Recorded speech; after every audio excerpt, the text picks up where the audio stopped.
I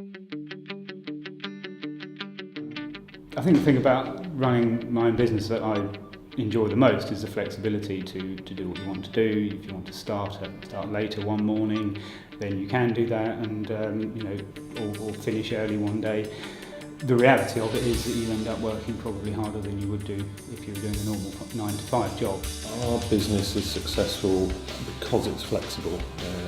We're a small business, but we can adapt to the economy and to changes in our industry, and deal with it as we see fit, rather than being rigid like perhaps some larger consultancies could be.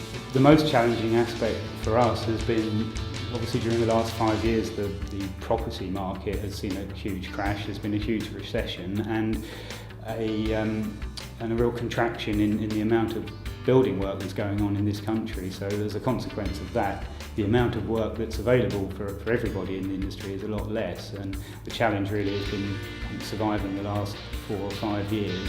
The hardest decision for me, although it may sound a bit silly, is normally at the end of a Friday night at about 7 o'clock, when you have to make a decision: do I stop now and go home and see my family, or do I carry on and do some more work? And it's a question of getting that work and life balance and not letting the work take over.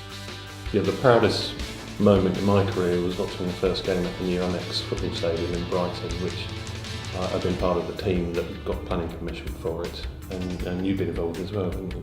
That's right, yeah.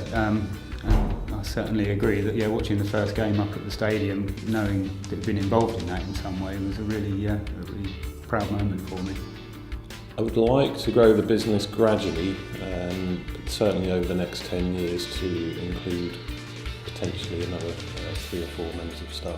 And developing them, it would probably take a few years to develop them up to a standard where their work is really top notch, and then hopefully they would eventually carry on the business in 20 or 30 years time, and keep the younger planners coming through and get them trained up so that we can leave a legacy rather than just run this business until it's time to retire and then close it down.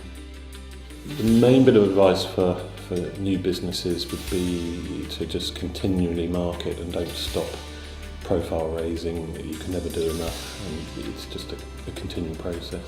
The best piece of advice that I would have benefited from is to know what your unique selling point is, know what you do that's better than other people, that's different to other people, and continue to do that. And that's the core of your business, and that's why you're doing what you're doing in the first place. Don't try to diversify too much.